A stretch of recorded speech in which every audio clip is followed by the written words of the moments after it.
ဓမ္မလက်ဆောင်ပြီးခြင်းတဲ့တရားလေးကမမြဲတာကိုနားလည်ပါဘာတရားတဲ့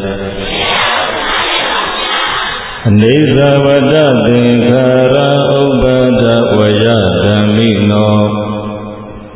ဥပ္ပိစုတဝနိရုဇံတိဧသံဥပသမောတုခောသင်္ခါရကံသေဥဟာကြောင့်တွေပြတို့ပေါင်းကပြုမှဖြစ်ပွားရသည့်ဒီဘုမကသင်္ခါရတရားတို့သည်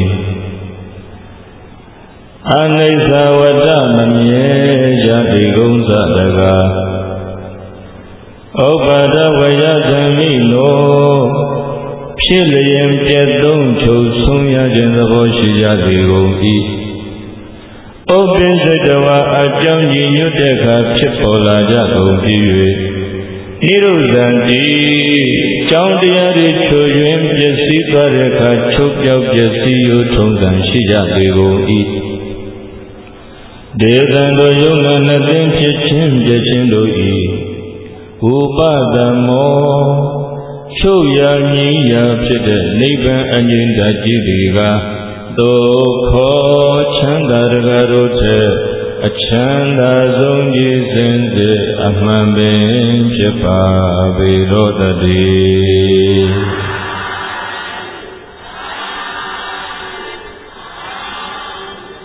မမြဲတာကိုနားလည်ပါဘာတရားဆုံးမမြဲတာကိုဉာဏ်နဲ့နားလည်ရဉာဏ်ရှိတဲ့သူမှမမြဲခြင်းသဘောကိုနားလည်နိုင်တယ်မမြဲတာကိုနားလည်နိုင်တဲ့ဉာဏ်ပညာတကယ်ရရှိရင်ပိဋကကြီးတို့တောကအပူမီးတွေလောင်မြိုက်ခံရခြင်းမှသက်သာတယ်မမြဲခြင်းကိုမဆင်ခြင်နိုင်ရင်မဆင်ခြင်နိုင်သလောက်စိတ်ရဲ့သဘောကငါငါဟာဆိုပြီးတော့ဥပါဒံလက်နဲ့တင်းတင်းဆွဲဆုပ်ထားမိတတ်တယ်ဘာကိုနားမလဲလို့ဒါကြောင့်အရာအလုံးဟာဖြစ်ပြီးရင်ပြတ်သွားလို့မမြဲဘူးဆိုတာကိုနားလည်ရမယ်ပါရပိသတိယောဂီအစဉ်နုပြုခြင်းဟာကိုမြဲရလား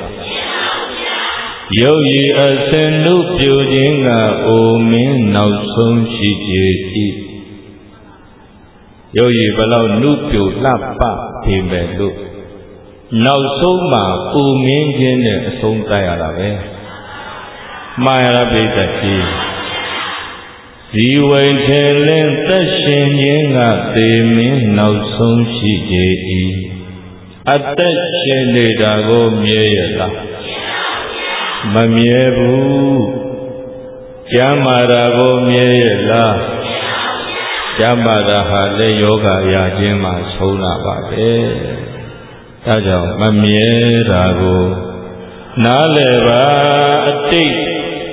တန်တရားမှာကံဆုံးကြတဲ့လူတွေဟာဒီဘဝမှာကြုံကြသည်အတိတ်ရည်ဆက်ကုသိုလ်ကောင်းမှုကံကဆုံးခွင့်ပေးလိုက်တော့မဆုံးဘူးလားကံကုန်တော့ခွဲရတယ်ဒါဖြင့်တွေ့ဆုံခြင်းတွေကိုမြဲရလားမမြဲတာကိုနားလည်ပါမိငါဤသဗ္ဗေအလုံးစုံသောပြည့်ရည်ဖြစ်တဲ့သူတွေနဲ့မနာပိငါမျက်နှိုးရတဲ့သူတွေနဲ့နာနာဘာဝဝါနိုင်ငံရေးစီးပွားရေးပညာရေးစတဲ့ရေးအမျိုးမျိုးကြောင့်ရှင်ခွဲခွဲရခြင်းသည်၎င်းဝိနာဘာဝဝါငါကအရင်ဖြစ်စေသူကအရင်ဖြစ်စေဒီခွဲခွဲရခြင်းသည်၎င်းဘဝိတ္တိတနေ့နေ့တွင်မလွဲမသွေဧကံမုတ်ချဖြစ်ကိုဖြစ်ရပေလိမ့်မည်ဣတိဧကသောအဋ္ဌိယဝမိမပဲဖြစ်စေပုရိသေနဝယောက်ျားပဲဖြစ်စေကဟတေနဝဟေယတိထောင်လူပေါင်းမှနေကြတဲ့လူသားတွေပဲဖြစ်စေပပတိတေနဝဟေယမထောင်ယဟန်ပေါင်းမှနေကြတဲ့ယဟန်တို့တွေပဲဖြစ်စေအဘိနာအမျက်မပြတ် ပစ္စဝေကေတပံကောင်းစွာမသွေဆင်ခြင်းနှလုံးသွင်းပြီးတော့နေသင့်ပါတယ်လို့တထာနလူတို့ဆရာဘုရားရှင်ကိုရောမြတ်သည်ဩဝတိကရုဏာရှိစုဆုံးမတော်မူခဲ့ပါပေတည်း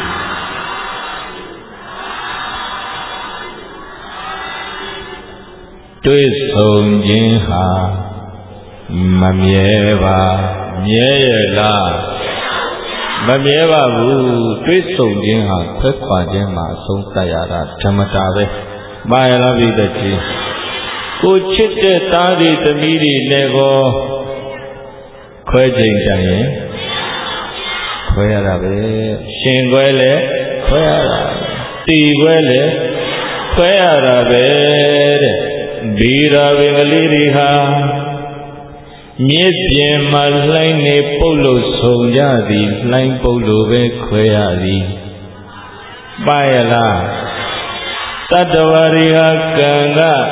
တွေ့ဆုံခွင့်ပေးလို့ကြုံကြသည်ကံကုန်တော့ခွဲရသည်ဒါပဲ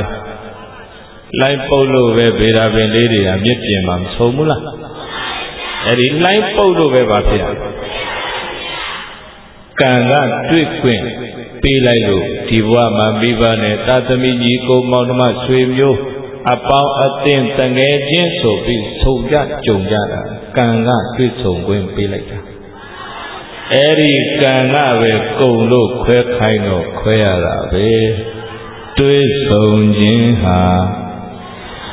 မမြဲပါမမြဲတာကိုနားလည်ပါအဲ့ဒါနားလည်ရင်စိတ်သောကရောတာသိတက်တာပါပိုင်ဆိုင်မှုတွေမမြဲပါဒီခန္ဓာကြီးကိုယ်ကပိဋကကျေလို့မမြဲမှတော့ဒီခန္ဓာမိပြီးရရှိလာတဲ့ဒီစိမ်ဥစ္စာယာတုအာနာကိုမြဲရလားဒီခန္ဓာအမိပြုတ်ပြီးအထုတ်ရှိမှုခဲ့တဲ့ကုသိုလ်ကံကြောင့်ကြုံကြဆုံကြတဲ့ချစ်တဲ့သူတွေနဲ့နေရတာကိုမြဲရလားဘာမှ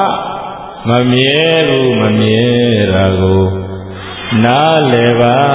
နားမလည်ရင်ဘာဖြစ်တယ်လဲဆိုတော့တောကမီးတွေလောင်တယ်နိစ္စတင်ညာဆိုတာမြဲတယ်လို့ထင်တာမန်အပြင်လူတွေဟာတရားနှလုံးမသွင်းရင်ဒီသားဒီသမီးတွေဒီမိဒီဖေတွေနဲ့နေရတာအမြဲနေရမှာလို့ပဲထင်နေတာမြဲတယ်ထင်ကြသည်လူများစွာကဒီတိုင်းထင်တယ်မို့လားငါပိုင်ဆိုင်ထားတဲ့ဒီစည်းစိမ်ဥစ္စာဒီယာရုဒီအာနာလို့မြဲတယ်လို့ထင်နေတာဒီခန္ဓာရဲ့မမြဲပုံကိုပိဋကကြီးကိုအရင်ဆင်ခြင်ကြည့်ရမှာသင်္ခါရကစိတ်ဥဟာကြောင်းလေးပြတို့ပေါင်းကပြုမှဖြစ်ပွားရသည့်ဒီဘုမကသင်္ခါရတရားတို့သည်အနိစ္စဝတ္တဩမမြဲကြလေကုန်စွာတကားဒီရုပ်နဲ့နာခန္ဓာကိုယ်ကမြဲရလားမမြဲဘူးမမြဲတာကိုနားမလဲတော့ဒါကြီးငါပိုင်တယ်ပဲထင်နေတာငါခန္ဓာပဲထင်နေတာငါပစ္စည်းတွေငါဟာတွေလို့ပဲထင်နေတာဗျလက်စုပ်တင်းရင်အပူပြင်းမယ်လက်စုပ်တင်းရင်လက်စုပ်တင်းတယ်ဆိုတာမြဲတယ်လို့ထင်နေတာကိုပြောတာဟောဒီအမေဟောဒီအဖေနဲ့တစ်သက်လုံးကနေရမယ်လို့မြဲတဲ့ထင်ရင်မမြဲတယ်ပြလိုက်တဲ့အခါဝမ်းနေရမယ်ဗျတကယ်တော့မြဲရလားတွေ့ဆုံခြင်းဟာမမြဲပါမမြဲတာကိုနားလည်ပါကြိုးတင်ဆင်ခြင်ထားရင်စိတ်မှာတောကမိလောင်မြိုက်ခံရတာသက်သာတယ်အဲ့လိုမဟုတ်ရင်တော့ဖြင့်တချို့ဆိုမေ့ညှိုးသွားတဲ့အချိန်နှလုံးအိမ်မှာတောကအပူမီးတွေလောင်ရတယ်မြဲတယ်ထင်လို့ဘာထင်လို့လဲငါပိုင်ဆိုင်တဲ့ငါရဲ့စည်းစိမ်ဥစ္စာယာရုအာနာတွေငါကမြဲတယ်လို့ထင်နေရင်အဲ့ဓာတွေကတနေ့နေ့မှမြဲကြောင်းပြမလားမမြဲကြောင်းပြမလားကိုမြဲတယ်ထင်ပြီးလက်ဆုပ်ကတင်းတင်းကြီးဆုပ်ထားတယ်ဥပါဒံလက်ခေါ်တယ် ဘာလက်တို့လက်ဆုပ်တင်းရင်အဲ့သူ့တဘာဝအမှန်ကမမြဲတော့ချိန်တန်တဲ့အခါမမြဲကြောင်းလည်းပြလိုက်ရောစည်းစိမ်ဥစ္စာမမြဲတာကြုံရတဲ့အခါစည်းစိမ်ဥစ္စာကြောင့်ပူပန်ရသည်ယာရုအာနာကမမြဲကြောင်းပြလိုက်တဲ့အခါမြဲတဲ့ထင်ပြီးတော့ဥပါဒံလက်ဆုပ်တွေတင်းကြတဲ့သူတွေလက်ဆုပ်တင်းရင်အပူပြင်းမယ်အဲ့ဒါနားလည်ထားအပူမပြင်းရင်မလေးလျှော့ရတယ်ဗျဘဝခန္ဓာတာဝန်ခန္ဓာဝန်ထမ်းတဲ့ခါပါတော့ဘိသကြီးလူရယ်လို့ဖြစ်လာပါတော့စားရေးဆိုတာအစဉ်ပြေအောင်တော့မကြိုးစားရဘူးလားကြိုးစားတာပေါ်စားရေးတောက်ရေးမှဆင်မပြေရင်လည်းပူပန်ရတယ်လေလူရယ်လို့ဖြစ်လာပါတော့ဘိသကြီးလူတော့သွားနေတာတင့်တော်တဲ့အဝတ်ကလေးတော့သင်ရအောင်မှာပေါ့အမိုးကရှိတဲ့နေစရာအိမ်လေးတော့ရှိရမှာပေါ့အဲ့ဒါတွေက fundamental need အခြေခံကြတယ် basic need မရှိမဖြစ်ကိုအခြေခံကြလူတဲ့ဟာတွေဖြစ်ပြရတာအဲ့ဒါခန္ဓာဝန်ထမ်းနေတာဘယ်တကြီးဘာဝန်ထမ်းနေတာတော့ခန္ဓာဝန်မဖြစ်လို့ထမ်းရတယ်ဆိုတာနားလည်ထားအဲ့ဒါကိုခန္ဓာဝန်ထမ်းတယ်လို့မမြင်ရင်ပြိတ္တကြီးလိုအပ်တာထက်ပိုပြီးမှလောဘကခိုင်းရင်ခိုင်းတဲ့လောက်မြဲမဲထင်ပြီးတော့ရှားတယ်ရလာတဲ့အရာတွေကိုငါဟာလို့သိမ့်ပိုက်ပြီးတော့ဥပါဒံလက်ဆုပ်တွေပြင်းကြတယ်ဗျဘာကိုနားမလဲလို့လက်ဆုပ်တင်းရင်ဒီခန္ဓာရလာတာဟာကိုကပိဋကကြီးတို့ရေရအောင်ဖန်တီးပြီးတော့မှဆူတောင်းယူလိုက်တာမဟုတ်ဘူးအကြောင်းရှိလို့အကျိုးကိုရတာအကြောင်းတရားကဒီခန္ဓာကိုပိုင်တာ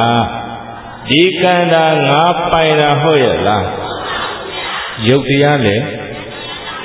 ငါမပိုင်ဘူးနံတရားလည်းကြောင်းတရားတွေကပိုင်တာဒီခန္ဓာကိုယ်ကြီးဟောဒီလိုမတ်ရပ်ပြီးနေနေအောင်ထောက်ပံ့ထားတဲ့အကြောင်းတရား၄ပါးရှိတယ်ဒါကြီးဘယ်နှမျိုးကံရယ်စိတ်ရယ်ဥတုရယ်အာဟာရရယ်ဘယ်နှမျိုးလဲကံဆိုတာတော့အတိတ်ကံပေါ့အတိတ်ကုသိုလ်ကံကြောင့်ခင်ဗျားတို့ကျွတ်တို့အခုလူဘဝရထားကြအတိတ်ကုသိုလ်ကံကအသက်ရှည်ကြောင်းကောင်းမှုကံနဲ့မြင်ရခဲ့ရင်အသက်ရှည်တဲ့အကျိုးကိုရမယ်အတိတ်ကုသိုလ်ကံကအသက်ရှည်ကြောင်းကောင်းမှုတွေနေခဲ့ရင်အသက်တူကြောင်းမကောင်းမှုတွေမြင်ရခဲ့ရင်အသက်တူတဲ့ဘဝကိုကြုံရမယ်အကြောင်းရှိသလိုအကျိုးဖြစ်တာအကြောင်းချုပ်ရင်အကျိုးလည်းချုပ်တာမမြဲတာကိုနားလဲပါဘာမှကိုမမြဲတာဗျတွေ့ဆုံခြင်းလည်းမမြဲပါပိုင်ဆိုင်ခြင်းလည်းမမြဲပါယုံနံခန္ဓာမမြဲပါအဲ့ဒီအတိတ်ကကံကြောင့်ဖြစ်နေတဲ့ယုတ်တွေဒီမှာကံမစယုတ်တွေဖြစ်အတိတ်ဖြစ်နေကံကြောင့်ဖြစ်တဲ့ယုတ်ဘာကြောင့်ဖြစ်တာတော့ဒါကြောင့်ဒီအတိတ်ကုသိုလ်ကံလေးကြောင့်ဆက်လက်ပြီးယုတ်တွေအတိတ်ဖြစ်ပေါ်နေတာတာရှည်ဖို့ရကုသိုလ်ကံလေးဆင်းရတယ်ဘာဆင်းရတော့ဝိလေကောင်းမှုလုပ်တယ်ဆိုတာအဲ့ဒါပဲအတိတ်ကကုသိုလ်ကံကြောင့်လူဘဝရလာတဲ့နေ့မှာမမေ့မလျော့နဲ့ကုသိုလ်တွေထပ်ဆင့်ပြုတာဝိလေကုသိုလ်ဆိုတာအဲ့ဒါပဲကံဆင့်တာခေါ်တယ်ဒေသကြီးပါဆင့်တာအဲ့တော့ကုသိုလ်ကံရဲ့တက်တန်းရှည်တာပေါ့အဲ့တော့ကံကြောင့်ဖြစ်တဲ့ယုတ်တရားလည်းဆက်လက်ပြီးဖြစ်ပေါ်ရှင်တန်ပြီးအသက်ရှည်ရပြီးတော့စိတ်တဇယုတ်စိတ်ကြောင့်လည်းယုတ်တရားဖြစ်နေတာစိတ်ပူလွန်းရင်ယုတ်ပူတွေဖြစ်မှာပဲလူတယောက်မျက်နှာကြည့်လိုက်စိတ်ပူရင်သူ့မျက်နှာကြီးရဲ့လေအပူမျက်နှာကြီးမှန်လား တချို့ကြည့်လိုက်ရင်မျက်နှာအမြဲတခုခုတွေးပြီးပူးနေတယ်အပူမျက်နှာတွေစိတ်ကိုမသိလို့ဘာကိုမသိလို့စိတ်ကလေးကြည်နေရင်မျက်နှာလည်းစိတ်ကလေးအေးနေရင်မျက်နှာလည်းစိတ်ကလေးတည်ငြိမ်နေရင်မျက်နှာလည်းစိတ်ကြောင့်ဖြစ်တဲ့ယုတ်စိတ်ကြောင့်လည်းယုတ်တရားအဲ့စိတ်ရဲ့အခြေအနေတိုင်းမှာဖြစ်ပေါ်နေတယ်ဒီယုတ်တရားကြီးဘိုင်းကနေလဲမသွားအောင်ထောက်ပံ့ပေးထားတာဟာကံရဲ့စိတ်ရဲ့ပြီးတော့ဥဒုပြင်ပကဥဒုတွေရှိတယ်အတွင်းကဥဒုအပူအေးတွေရှိတယ်ဒါကြောင့်တချို့ဥပမာနေပူစခါတဲ့ပါပြင်ပပန်းပန်းနဲ့အလုပ်လုပ်ရတယ်ငါကတော့သူ့မှာတော့ချမ်းသာတာနဲ့မိဘနှစ်ပါးရဲ့အရေးအာဝါဒအောက်မှာနေရစဉ်တုန်းကမိဘတွေချမ်းသာတယ်ဆိုတော့ရေမွေးမိမလောင်လည်းမွေးမိမလောင်ပေါ့ဒီပါဥစ္စာယောပါလာလို့ဖြစ်ဖြစ်အိမ်တော်ကြသွားလို့ဖြစ်ဖြစ်ဘဝကိုရုပ်ကံရပြီဆိုကြုံတယ်လို့ရုပ်ကနေပူထဲမှာအလုပ်လုပ်တဲ့ကငကိုယ်တော့ဖြူနေတဲ့သားလေးရပါဖြစ်ဥတုစာယုတ်ဥတုအတိုင်းယုတ်တရားလည်းဖြစ်တယ်အဲ့ဒီလိုအတစ်ဖြစ်နေတာအဲ့တော့စားတဲ့တောက်တဲ့အစားတောက်တွေကြောင့်လည်းပဲနေ့တိုင်းရုပ်တွေအတစ်မဖြစ်ဘူးလားအာဟာရဇယုတ်ဒီယုတ်ကြီးဘိုင်းကနေလဲမသွားအောင်ထောက်ပံ့ပေးထားတာအဲ့ဒီကြောင့်တရား၄ပါးဘယ်နှပါတော့ကံရဲ့စိတ်ရဲ့ဥဒုရဲ့အာဟာရရဲ့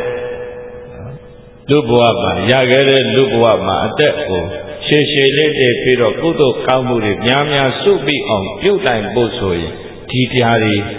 ရုပ်ဖြစ်ကြောင်းတရားတွေနားလည်ပြီးတော့မှဆင်ခြင်နေတတ်ရတာပေါ့ကံတရားကိုလည်းခုနလိုမွေးနေ့မှာကုသိုလ်ပြုပြီးဆင့်ပေးရတယ်စိတ်ဓာတ်ကလေးကိုလည်းအပူတောကတွေမလောင်အောင်တရားလေးနဲ့အလုံးသွင်းပြီးထိန်းတတ်ရတယ်စိတ်ပူနေပြီဆိုရင်ဘာတွေတွေးနေတယ်လဲလို့စိတ်ကိုပြန်ကြည့်ရတယ်ပူစရာတွေးတော့မပူဘူးလားပူစရာမတွေးပဲနဲ့စိတ်ကလေးကိုအေးနေအောင်ပစ္စုပန်အလုံးလုံးနေရင်ဒီအလုပ်ထဲမှာစိတ်ကလေးငြိမ်နေအောင်ထိမှုလေးတွေတည်ပြီးတော့ဦးဇင်းလက်ဆွဲတစ်ခုရှိတယ်ယူမလားစိတ်အေးချောင်းတရားလေးရှိတယ်ဘဝဆိုတာတော့ပူစရာတွေကတွေ့မှာပဲဘဝဆိုတာဒုက္ခလေဒုက္ခဖြစ်တဲ့ဘဝကိုရထားမှတော့ဒုက္ခဟာရှောင်လို့လွတ်မလားသောကပေါ်တဲ့လောကတော်မှာမောဟတွေထူပြောနေရင်တော့ဘဝအမောတွေရင်ဆိုင်ရမည်မှန်ရဲ့လားတရားလေးတစ်ခုတော့လက်ကင်ထားမှယူမလားပါဇတ်ထဲရင်ပါသွားလို့မရဘူးလိုက်ဆိုထီတိတတိအမြဲရှိနှလုံးစိတ်ဝမ်းငြိမ်းချမ်း၏ထီတိတတိအမြဲရှိနှလုံးစိတ်ဝမ်းငြိမ်းချမ်း၏ရမလားသုံးခေါက်ဆို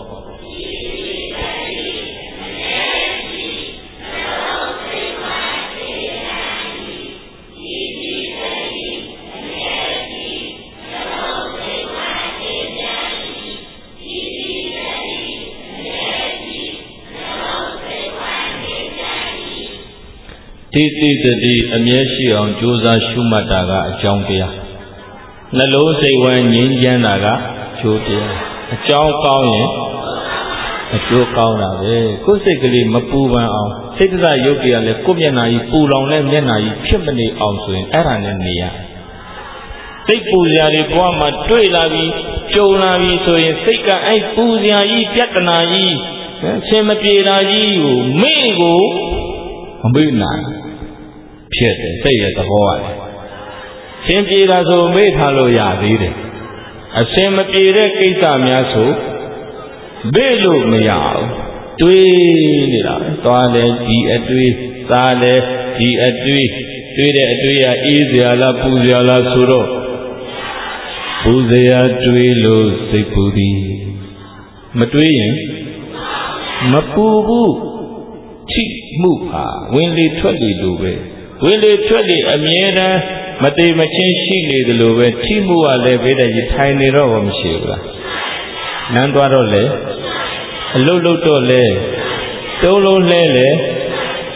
တရားထိုင်ရသွားဣရိယာပုတ်၄ပါးလုံးမှာထိမှုကတော့မရှိဘူးလားတိမှုမရှိတာခက်သည်တိမှုကမပါဘူးမပါတော့လမ်းသွားနေတဲ့အခါမှာထိမှုရှိပါရဲ့နဲ့တိမှုမလိုက်တာဘာကြောင့်လို့ဆိုလမ်းသွားရင်နဲ့တွေ့နေတယ်စိတ်ကလမ်းသွားရင်နဲ့ဘာလုပ်နေတွေးနေတယ်တွေးတာဟာပူစရာဆိုရင်အဲ့ဒီစိတ်ပါဖြစ်မယ်စိတ်တွေပူလောင်ရင်ရုပ်တွေလည်းပူလောင်မှာပဲစိတ်အေးအောင်နေတတ်ဖို့ဘဝမှာအရေးအကြီးဆုံးပဲဒီထက်အရေးကြီးတာဘာမှမရှိဘူးအဲ့ဒါမသိရင်ပတ်စံရှိတဲ့စိတ်အေးအောင်နေလို့ယာတို့မြင့်လေတောကကင်းအောင်နေလို့မမြဲတာကိုနားလဲပါနားလဲဖို့ဆိုရင်အဲ့ဒါလိုတယ်ဗျရှုပ်ထွေးနေတဲ့စိတ်ဟာ understanding power မရှိဘူးသိတတ်ကြည့်လို့အတွေးတွေနဲ့ရှုပ်ထွေးနေတဲ့စိတ်ဟာနားလဲမှု power မရှိဘူးစိတ်ရဲ့ understanding power မြင့်တင်ဖို့ဆိုလို့ရှိရင်အတွေးတွေလျှော့ရမယ်ဘာတွေလျှော့အတွေးတွေ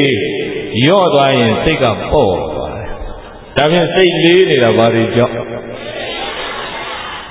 လေးတယ်ငါစိတ်တွေလေးတယ်ဒီစိတ်တွေညစ်တယ်ပူတယ်တဲ့ညီးနေကြစိတ်ပေါ့ကြောင်းစိတ်အေးကြောင်းစိတ်ကြည်ကြောင်းတရားပေးမယ်ဆိုတကယ်မယူဘူးအဲ့တော့လက်တွေ့လှုပ်ကြည့်ပေါ့အခုထိုင်နေတော့ထိနေတာရှိဘူးလားထိုင်တော့ထိနေတာလေရှိတယ်မနေ့တော့ထိတယ်လားခုထိတယ်မနေ့ပြန်ကြမှာထိမှလားခုထိတယ်ထိမှုနောက်ကတိမှုလိုက်အဲ့ထိတာလေးကိုစိတ်ကလေးလှမ်းပြီးတိလို့မရဘူးလားထိတာလေးကိုတိနေရင်စိတ်ကလေးကပစ္စုပန်မှာမနေဘူးလားပစ္စုပန်မှာနေတော့အတိတ်ကိုတွေးတာနည်းမသွားဘူးလားအနာဂတ်ပြေးတာတွေနည်းမသွားဘူးလားနည်းသွားတယ်ပစ္စုပန်မှာနေတဲ့စိတ်ဟာအေးပါသည်ပစ္စုပန်မှာနေတဲ့စိတ်ဟာအေးပါသည်စိတ်ကလေးအေးခြင်းရင်ဘယ်မှာနေရမလဲအတိတ်မှာမနေနဲ့အတိတ်ကပူဇော်တွေကိုတွေးနေရင်အဲ့ဒီစိတ်ဟာအတိတ်မှာနေတာဗျအနာဂတ်ကိုတွေးပြီးတော့ပြန်လည်ပူပန်ဒုက္ခတွေရောက်နေရင်အဲ့ဒီစိတ်ဟာအနာဂတ်မှာမှန်ရလားပစ္စုပန်ထိမှုလေးတွေကိုရတဲ့လောက်ကြိုးစားအားထုတ်ရှုမှတ်တတိယတိုင်းရတိုင်းစိတ်တွေးတွေပြန်ကြည့်စိတ်ကအခုဘာတွေတွေးတယ်လဲဘယ်သူအကြောင်းတွေးတယ်လဲဘယ်အကြောင်းအရာဘယ်ကိစ္စဘယ်အာယုံကဒီစိတ်ကိုကျိုးနဲ့တုတ်လာရောက်ပြီးလွှမ်းမိုးရစ်ပတ်နှောင်ဖွဲ့ထားတယ်လဲအဲ့ဒီအတွေးတွေကမြင်ရလားဒီလိုတွေးတော့ဘယ်လိုခံစားချက်ဖြစ်တယ်လဲကိုလိုတွေးတော့ဘယ်လိုခံစားချက်ဖြစ်တယ်လဲ we have to be mindful of our mind and thoughts စိတ်နဲ့အတွေးကိုသိနေပါဘာနဲ့ဘာကိုသိဘဝမှာပြဿနာခက်ခဲဆိုတာကတော့လူတိုင်းရှောင်လို့မလုပ်ဘူးအဲ့ဒါတွေကိုရင်ဆိုင်တဲ့အခါမှာတရားသိတဲ့သူတရားရှိတဲ့သူကအေးအေးလေးရင်ဆိုင်သွားတယ်တရားမသိတဲ့သူတရားမရှိတဲ့သူတော့ဗราမြေလူးသွားတာပဲအပူမျက်နှာသူ့မျက်နှာကြည့်လိုက်ရင်ကိုဘာဖြစ်လဲပူနေတယ်သူစိတ်ကဘာဖြစ်လို့စိတ်ပူရင်ရုပ်တည်ပူတာပဲစိတ်အေးရင်ရုပ်လည်းအေးတယ်စိတ်ငြိမ်ရင်ရုပ်လည်းငြိမ်မယ်ဗျဒါကိုလူတိုင်းနားလည်သဘောပေါက်ဖို့ဟာဒီနေ့အရေးကြီးဆုံးပဲအဲ့ဒါနားလည်အောင်မလုပ်ကြလို့ပဲအိမ်တိုင်းဆူပွက်နေတာနေရာတိုင်းမှာမတရားမှုတွေများနေတာဘာကိုနားမလဲလို့စိတ်ကိုနားမလဲလို့စိတ်ကိုသိရင်ဒီစိတ်အတွေးတွေဟာလည်းမြဲတာတွေ့မှလားမမြဲတာတွေ့ပါအတွေးလေးတစ်ခုကဖြစ်ပြီးဖြစ်ပေါ်ပြီးကြောင်းစိ စိတ်ချမ်းသာမှုလေးရလည်းဖြစ်ပြီးဖြစ်တာပေါ်ပြီးဝမ်းနေတဲ့အတွေးလေးရလည်းတွေးပြီးတော့တိလိုက်ရင်ဖြစ်ပြီးမမြဲတာကိုနားလည်ပါနားလည်ဖို့ရာဉာဏ်ပညာလိုသည်နားလည်ဖို့ဘာလိုလဲဉာဏ်ရှင်ဖို့ဟာတတိဝင်ဖို့လိုပါသည်တတိရှိမှပါရှင်တယ်ထေတိတတိအမြဲရှိနှလုံးစိတ်ဝမ်းငြိမ်းချမ်း၏ဘဝမှာပူဇော်တောကတွေ့လေအဲ့ဒီလူကအာဟုလေးရှိသွားပြီတို့မှလက်ကင်တရားလေးရှိသွားပြီပြဿနာကိစ္စဖြစ်တာကစိတ်မချမ်းမြေ့စရာကြုံရတာကဘေးတကြီးအချိန်ပိုင်းလေးပါပြဿနာဖြစ်တာကအကြာကြီးမဟုတ်ဘူးခဏလေးဖြစ်လိုက်တာဒါပေမဲ့စိတ်ကအဲ့ဒါပြန်တွေးနေတာကတရက်နဲ့လည်းမပြီးဘူးနှစ်ရက်နဲ့လည်းမပြီးဘူးသွားတဲ့အချိန်လည်းဒါမေ့ထားလို့မရဘူးသမင်းစားချိန်လည်းမေ့ထားလို့မရဘူးညအိတ်ချိန်လူကတော့အိတ်ရတဲ့ရောက်နေပြီစိတ်ကမအိတ်ဘူးဘာလုံးနေတော့အိတ်ရတဲ့လည်းတွေးနေတယ်တွေးတာဟာအေးစရာဆိုတော်သေးရဲ့တွေးတာကပူစရာကြီးဆိုအိတ်မပြောခင်တစ်လျှောက်လုံးဘာဖြစ်စိတ်ပူရင်ရုပ်တွေလည်းပူတာပဲအဲ့ဒီအပူတွေနဲ့သွားကြိုက်ရင်သူ့နှုတ်ကထွက်လာတဲ့စကားတွေကလည်းအေးတဲ့စကားတွေလည်းပူတဲ့စကားတွေတော့သူတွေလေဒါဒီသတိပဋ္ဌာန်တရားကိုကျင့်သုံးပြီးတော့ကိုယ့်ဘာသာကိုစိတ်အေးချမ်းအောင်နေတတ်ရင်ကိုပတ်ဝန်းကျင်ကြီးကိုအေးချမ်းမှုဒါနတွေပြုပြီးသားဖြစ်သွားတယ်လူတွေသူများကိုစိတ်ကျဉ်အောင်လုပ်တယ်ဆိုတာကိုယ်စိတ်မချမ်းသာလို့ကိုတရားလေးနဲ့ကိုစိတ်ထဲမှာအေးချမ်းအောင်တိဆောက်ပြီးနေနိုင်တဲ့သူကသူ့ကိုယ်သူစိတ်ချမ်းသာအောင်နေတတ်မှာတော့သူများသူစိတ်ဆင်းအောင်လုပ်เสียလိုသေးလားသတိထားကြည့်ပါသူများကိုစိတ်ဆင်းရဲအောင်လုပ်မိပြောမိသွားတဲ့အချိန်မှာတည်တည်ချာချာသတိထားကြည့်ပါကိုယ်စိတ်ကဘာဖြစ်နေဆင်းရဲနေပြီကိုယ်စိတ်ဆင်းရဲလို့သူများကိုဆင်းရဲအောင်လုပ်ကြတာဒါကြောင့်လူတူရင်မိမိစိတ်ကလေးမိမိဒီလိုတတိပဋ္ဌာန်တရားတွေကျင့်သုံးပြီးချမ်းသာအောင်ထားတတ်ဖို့မလိုဘူးလားအဲ့ဒါတွေနီလံပေးဖို့ဦးဇင်းတို့အခုရိတ်တာတီထောင်းနေတာပါနော်အခုအဆောက်အဦလေးတွေတော်တော်လေးတော့ပြီးနေပါပြီဓမ္မယုံကြီးကတော့3ပန်းရအောင်ပါဓမ္မယုံကသိန်း2000ကျော်လောက်ဟုတ်ပါအခုသိန်း50တူဖားကန့်ပေါ်လာခဲ့တယ်အခုကချင်ပြည်နယ်ခရီးစဉ်နောက်မန်းမြို့သေးကဘုရားကန်းတာယာကပေါ်သွားပြီပြီးတော့ပတ်တိခင်းဖို့တကလည်းပေါ်သွားပြီအခုတန်မင်းတွေဝယ်ထားပြီအဲ့ဒါကြီးဦးဇင်းတို့အခါမတိုင်ခင်များခုံပတ်မိနိုင်မလားလို့ကြိုးစားအထုတ်နေပါတယ်အဲ့ဒါကြီးပြီးသွားရင်ကလေးတွေလည်းငယ်ငယ်တဲ့ကျောင်းသူကျောင်းသားဘဝကလေးက how to practice to understand our mind မိမိစိတ်ကိုသိဖို့ရဘယ်လိုကျင့်မလဲဘုရားဒီစိတ်ကိုသိမြင်နားလည်စေနိုင်မဲ့နိလန်းတွေဘယ်လိုပေးခဲ့တယ်လဲအဲ့ဒါတွေသိတတ်ကြည့်လို့ငယ်ငယ်ကလေးကသိဖို့လိုတယ်ဒါကြောင့်ကလေးတွေစိတ်အေးအောင်သူတို့နေတတ်ပြီဆိုရင်ခင်ဗျားတို့လူကြီးတွေကိုနပူနဇာမတိုက်တော့ပါဘူးသူတို့နပူနဇာတိုက်ပြီးတော့မိဘတွေလည်းစိတ်ပူနေရတာဟာစိတ်ကိုမသိလို့ပဲမှားရလားဘေးတကြီးစိတ်ကိုဒီလိုကျင့်စဉ်လေးတစ်ခုလက်ကင်ထားလိုက်ရင်ဘလောက်ပူစရာတွေ့တွေ့အဲ့လိုကသူများလိုပူကြောမရှိဘူးပုထုဇဉ်ကိုမပူပဲမနေနိုင်ရင်ပူလိုက်တယ်ဒါပေမဲ့ပူစရာကိုစိတ်ကတွေးနေရင်စိတ်ကိုပြန်ကြည့်တဲ့အလေးချင်းလုပ်ခဲ့ဆိုတော့ဟောပူနေပြီစိတ်ပူနေပြီစိတ်ပြန်ကြည့်လိုက်တော့စိတ်ကဘာဖြစ်နေဘာဖြစ်လို့ပူပါလိမ့်ဆိုတော့သေချာကြည့်လိုက်တော့ပူစရာတွေတွေးနေတာကိုလူများစွာဟာ they can stop their thoughts အတွေးတွေကိုရပ်လို့မရနိုင်အောင်ဖြစ်တယ်အဲ့တော့ဒီကျင့်စဉ်လေးရှိထားတဲ့သူကစိတ်တွေသိပ်ရှုပ်လာရင်အတွေးတွေသိပ်များလာရင်အဲ့ဒါလေးကြိုးစားပြီးနေလိုက်တန်းသွားလည်းမြန်မြန်မသွားတော့ဘူးသမင်းသားလည်းကြပြားကြရာကြီးမစားတော့အဲ့လိုထိမှုနောက်ကထိမှုလေးတွေလိုက်နိုင်အောင်ဝိရိယလေးစိုက်တတိကရှုမှတ်ပြီးနေလိုက်ရင်သူစိတ်ကမကြာဘူးပြစ္ဆုတ်ပံမှာပြန်နေလာပြစ္ဆုတ်ပံမှာနေတဲ့စိတ်ကမအေးဘူးလားအတိတ်ကိုတွေးရင်မအေးပါတိတ်ကလည်းမအေးစရာတွေများတာကို မှန်လားပြိတ္တကြီးအနာဂတ်ကိုပြေးပြီးတော့တွေးနေရမချမ်းသာပါပစ္စုပန်မှနေတဲ့စိတ်ဟာချမ်းသာပါသည်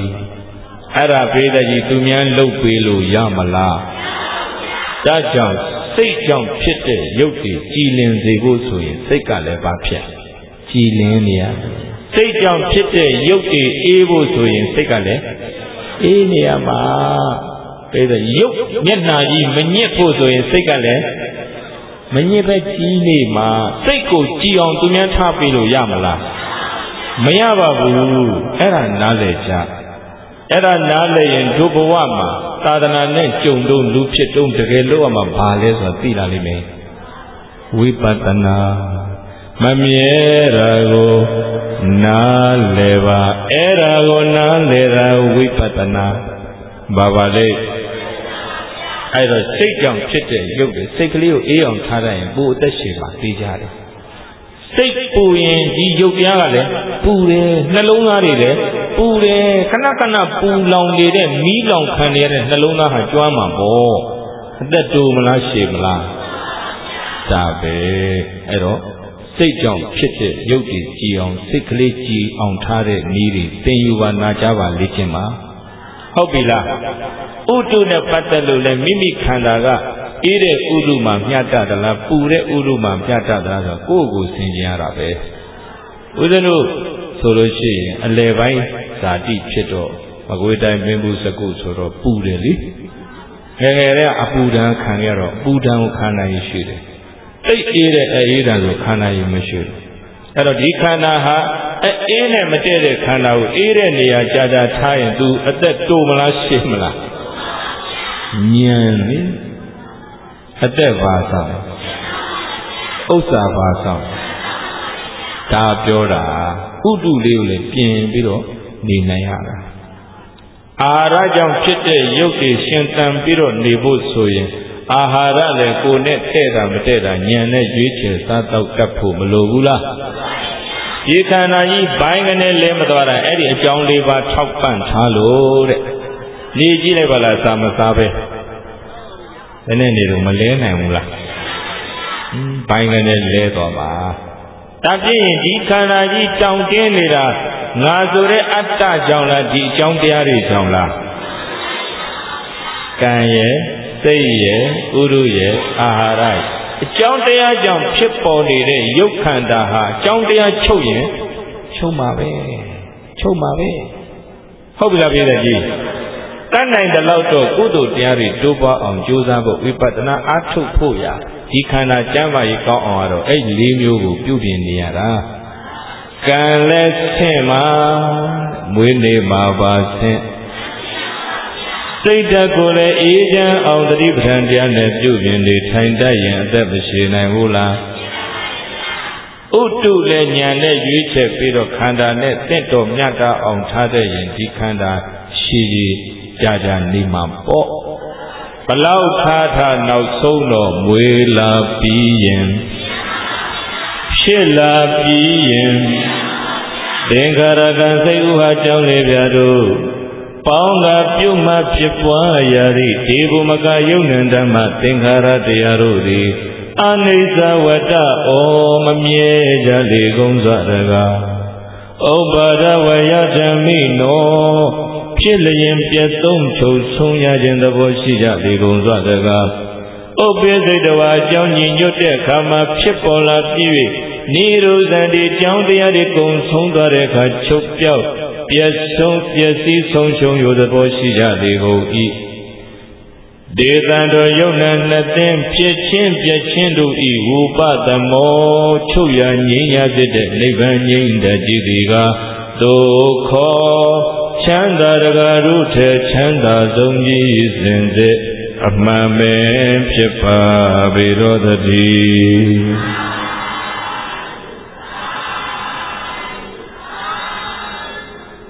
အဲ့တော့ဒီယုတ်ပြားကြီးမရပ်နေသေးတာဟာပိဋကကြီးငါရက်ချင်လို့တကယ်ရက်နေတာဟုတ်ရဲ့လားကြောင်းတရားတွေရှိလို့ကျိုးတရားဖြစ်နေတာဗျဒါဖြင့်ဒီယုတ်ကိုငါပိုင်မပိုင် မပိုင်ပါဘူးပိဿကြီးအတိတ်ကုသိုလ်ကံကမင်းသိတော့ဆိုသိနေရတာပဲတော်ပြီမင်းလူဘဝတက်50ပဲနေဆိုတစိတ်ခတ်လိုက်ပြီးတော့မွေးလာကြတဲ့ပိဿကြီးမရဏတစိတ်ကခတ်လိုက်ပြီးသားမမြဲတာကိုနားလေပါနားလေဖို့ရာသိဉာဏ်လိုတယ်ဘာလို့လဲအသိဉာဏ်ရှင်ဖို့ရာတတိရှိဖို့လိုပါသည်တတိရှိရင်ဉာဏ်ရှင်တယ်တတိရှိရင်ဉာဏ်ရှင်အဲ့ဒါကိုနားတယ်နားလေရင်လက်ဆုပ်ကလေးတွေလျှော့လို့ရတယ်ငါအမေငါအဖေဆိုတဲ့အစွဲတွေရော့မယ်ငါသားငါသမီးငါပစ္စည်းငါယာရုငါအာနာဆိုတဲ့အစွဲတွေရော့မယ်လက်ဆုပ်တင်းရင်တော့အပူပြင်းမှာပဲဘသူဖြစ်ဖြစ်တရားကတရားပဲမှားရလားပြည့်တတ်ကြီးအဲ့တော့ဒီခန္ဓာကြီးကတကယ်တော့ငါပိုင်တာပဲမှာဟုတ်လို့လေရုပ်တရားလည်းငါမပိုင်ဘူးခုနအကြောင်းတရားတွေကပိုင်တာကံကဖြတ်လိုက်တာနဲ့သွားပြီးတော့ခွဲတော့ဟုတ်ပြီလားပြည့်တတ်ကြီးစိတ်ဓာတ်တွေကျသွားတာနဲ့ရုပ်ကလည်းပုံချသွားနိုင်တယ်ဥတုပြင်းတာနဲ့ပြည့်တတ်ကြီးတို့သိနိုင်တယ်ဥတုဇယုတ်ဒီယုတ်ဥတုကပိုင်ထားတာဒါကိုငါဟာလုံနေတော့လက်စုပ်တင်းရင်ဒီခန္ဓာတကယ်တော့ကိုပိုင်ရလားပိုင်ပါဘူးအေးလွန်သွားတဲ့အခါတက်ကြီးတဲ့သူတွေကြက်ပြီးသေးတတ်တာပဲအပူလွန်လို့ရင်လည်းပြည့်တဲ့ကြီးမခံနိုင်ဘူးယုတ်ကအဲ့တော့ကိုတကယ်ပိုင်ရလားမမြဲတာကိုနားလဲပါနားလဲရင်စိတ်ပူရာသက်သာမယ်ဗျမှားရတာပြည့်တဲ့ကြီးအဲ့ကြောင့်ပြန်၄ပါးပိုင်တာပါခုချက်ချင်းအစားမကြည့်ပါလားဒီလိုရှိတဲ့သူတွေအုံတို့ခေါက်ဆွဲဆိုင်သိသွားတာမနေဘူးပဲအာဟာရကပိုင်တာငါတကယ်မပိုင်ဘူးစိတ်ကိုပိုင်ရလားပိုင်ဘူးပြတ်တတ်ကြီးတို့ငါမြင်နေတော့ငါမြင်နေတော့ငါပဲထင်နေတာပါမြဲတယ်လို့ထင်ကြသည်လက်ဆုပ်တင်လို့ပါပြင်းသည်ဒါကိုသဘောပေါက်ကြဥပမာမြင်စိတ်ကလေးတစ်ခုမြင်စိတ်ကလေးတစ်ခုဖြစ်ပေါ်ဖို့ရမျက်စိအကြည်ဓာတ်ကောင်းဖို့မလိုဘူးလားလိုတယ်မြင်စရာအာယုံဟောရှိဖို့မလိုဘူးလားဟုတ်ပြီမျက်စိအကြည်ဓာတ်ကောင်းတယ်မြင်စရာရှိတယ်ဒါပေမဲ့မီးတွေပြတ်သွားကြပါလားအလင်းရောင်ရှိဖို့မလိုဘူးလားဟောမြင်စရာတော့ရှိတယ်မျက်စိရဲ့ကြည်ဓာတ်မကောင်းမျက်လုံးကန်းနေမြင်မလားမြင်စရာရှိလျက်မမြင်တာလားမရှိလို့မမြင်တာလားမြင်စရာကရှိတယ်မျက်စိကြည့်ရုပ်ကအကောင်ချွတ်ရွဲနေတယ်ကံကြောင့်ပေးတဲ့ရုပ်ကရပ်သွားရင်မျက်စိကန်းတာပဲဟုတ်ပြီလားပြေတဲ့ကြီးအဲ့ဒါဆိုရင်မြင်ရသေးလားမြင်စရာရှိတယ်ဒီမှာမျက်စိကြည့်ရုပ်ချွတ်ရွံ့သွားတယ်အဲ့တော့မြင်စိတ်ကလေးတစ်ခုဖြစ်ပေါ်ဖို့ရာမျက်စိအကြည့်လည်းကောင်းရတယ်မြင်စရာလည်းရှိရတယ်အလင်းရောင်လည်းစိတ်နှလုံးသွင်းမှုလည်းရှိရတယ်သတိမပြုမိရင်ပေးတဲ့ကြီးလမ်းမှာတွေ့ရတဲ့တငယ်ချင်းဟိုဘက်ကလမ်းတွဲလာနေဘောဒီဘက်ကနေသွားနေတယ်ကိုယ်တွေးနေကိုသွားနေအာယုံမပြုမိဘူးမမြင်ပါဘူးမမြင်ဘူးကိုယ်အာယုံကိုယ်တွေးနေကိုသွားနေတာကိုတွေ့လျက်မမြင်တာလားပေးတဲ့ကြီးလာနေတာကြီးရှိလျက်ကိုမမြင်တာနှလုံးမသွင်းမိလို့အဲ့တော့မြင်စိတ်ကလေးတစ်ခုဖြစ်ပေါ်ဖို့ရာအကြောင်း၄မျိုးရှိရမျက်စိကြည့်ရုပ်ရဲ့မြင်စရာယူပါယုံရဲ့အာလောကအယောင်လင်းရဲ့မနတိကာရနှလုံးသွင်းမှုရဲ့ဒါဖြင့်မြင်စိတ်ဟာငါပိုင်တာဟုတ်ရလားအကြောင်းတရားတွေကပိုင်ကြသည်မျက်စိကြည့်ရုပ်ဖောက်ပြန်သွားရင်လည်းမြင်စရာရှိမှမမြင်ဘူးသူပိုင်တာကိုသူချွတ်ရင်းသွားရင်ပေးတဲ့ကြီးကိုအကျိုးလဲချုပ်တာအကြောင်းချုပ်ရင်အကျိုးလဲမမြဲတာကိုဒါပေမဲ့ငါမြင်လာလို့ထင်ကြသည်ကဲငါကိုယ်တိုင်မြင်လိုက်တာပါတဲ့တကယ်ကိုပဲစွဲနေတာလက်စုပ်တင်းရင်တကယ်တော့အကြောင်းရှိလို့ဘာတွေဖြစ်နေအကြောင်းချုပ်ရင်သဗ္ဗေလုံးစုံသောသင်္ခါရယုတ်နံဓမ္မသင်္ခါရတရားတို့သည်အနိစ္စဩဖြစ်ပြီးပြတ်သွားတယ်လို့မမြင်ကြကုန်သောတကားဣတိဤရတောယထာကျင်္ခာကာလမှာပတ္တတိ ဝိပဿနာဉာဏ်ပညာဖြင့်ကောင်းစွာထင်ထင်သိမြင်လိုက်ပါပေ၏အထထောကဲ့သို့ယုတ်တရားနံတရားတို့ရဲ့ဖြစ်ပြီးပြတ်သွားလို့မတည်မြဲခြင်းကိုသဘောပေါက်နားလည်လာတဲ့အခါမှာဒုက္ခဖြစ်လိုက်ပြက်လိုက်နှိမ့်ဆက်နေတဲ့ယုတ်နံဒုက္ခသစ္စာတရားပေါ်၌နိဗ္ဗိန္ဒတိဉာဏ်ကညီငွေလာသည်ဘာကညီငွေလာတယ်နိဗ္ဗိန္ဒတိညီငွေလာတယ်ဧတဧသောအဲ့ဒီလိုယုတ်နံနှစ်သိင်းဖြစ်ခြင်းပြည့်ခြင်းကိုကောင်းစွာထင်ထင်ကျိန်ပန်များစွာသိမြင်လာတဲ့အတွက်ကြောင့်ညီငွေလာခြင်းသည်ဝိသုဒ္ဓိယကိလေသာစင်ကြယ်တဲ့နိဗ္ဗာန်ချမ်းသာ၏မေကိုရာကြောင်းရောက်ကြောင်းအကျင့်ကောင်းလမ်းကောင်းကြီးဖြစ်ပါပေတယ်လို့သထာနလူတို့ဆရာဘုရားရှင်သည်ကထေတိကရုဏာရှိရှုဟောကြားတော်မူခဲ့ပါပေသတည်း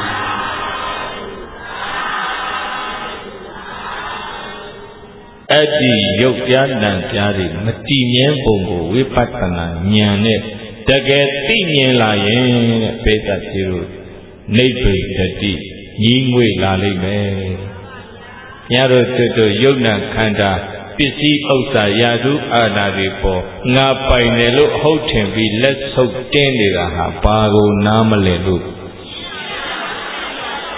မမြဲတာကိုနားလဲပါအဲ့ဒါကိုနားမလဲရင်စွဲတွေထူလာလိမ့်မယ်ငါဟာလို့ပစ္စည်းကိုသိမ့်ပိုက်ထားရဲ့အဲ့ဒီပစ္စည်းလေးပျက်စီးသွားတာနဲ့ငါယင်လဲပူပြီးဘာကိုမသိလို့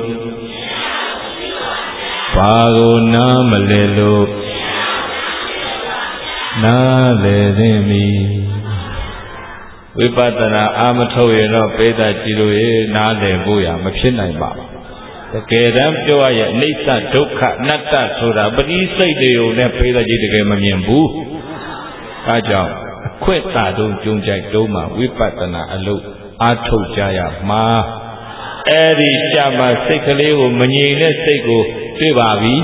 ။လမ်းသွားရင်လည်းတွေ့နေတယ်။သမင်းစားရင်လည်းတွေ့နေတယ်။ဆေးရောင်ရင်လည်း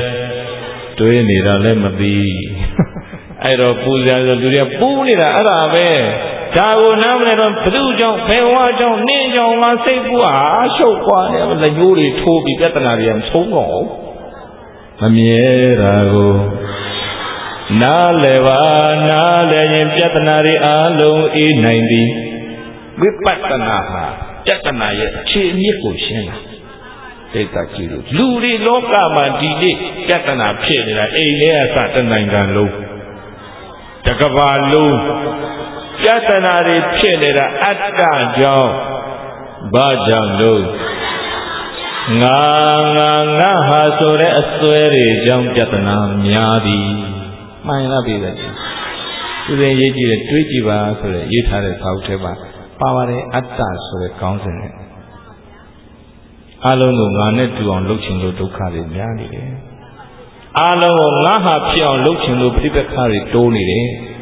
ငါနဲ့မတူတဲ့သူမှန်တယ်ငါရန်သူလို့သဘောထားနေလို့ပြဿနာတွေပွားနေတယ်တလောကလုံးမှာဖြစ်ပေါ်နေတဲ့ပြဿနာတွေရဲ့တစ်ခုတည်းသောအကြောင်းရင်းကငါဆိုတဲ့အတ္တပါပဲဝိပဿနာကအဲ့အတ္တကိုဖြူချငါဆိုတာဘယ်မှာရှိလို့လဲတွေးစိတ်ကလေးတစ်ခုဖြစ်ပေါ်လာသည်အတိညာနဲ့တတိနဲ့ရှင်တဲ့စိတ်ကလေးကသိလိုက်ပြီသိလိုက်တော့တွေးစိတ်ကလေးမြဲတာတွေ့သလားပျောက်သွားတာတွေ့သလားဝမ်းသာတဲ့စိတ်တွေဖြစ်လာသည်ပြေလေတာတွေနဲ့ကြုံတော့ဝမ်းသာတဲ့စိတ်ကလေးမဖြစ်ဘူးလားဒုက္ခံဝဝေဒနာဝေရမာနောဒုက္ခံဝေဒနာဝေရမိတိပါဇာနာတိဝမ်းသာတဲ့ခံစားမှုတွေဖြစ်လာရင်အဲ့ဒါကိုသိလိုက်တော့ဝမ်းသာတဲ့စိတ်ကလေးကလည်းမြဲတာတွေ့သလားပြတ်သွားတာပဲတွေ့သလားဖြစ်ပြီးရင်ပေါ်လာပြီးရင်မမြဲတာကိုနားလဲပါဝမ်းသာတာလည်းမမြဲဝမ်းနေတာလည်းသဗ္ဗေသင်္ခါရအနိစ္စသဗ္ဗေလုံးစုံသောသင်္ခါရယုတ်ဓမ္မသင်္ခါရတရားတို့သည်အနိစ္စမမြဲကြလေကုန်စွာတကား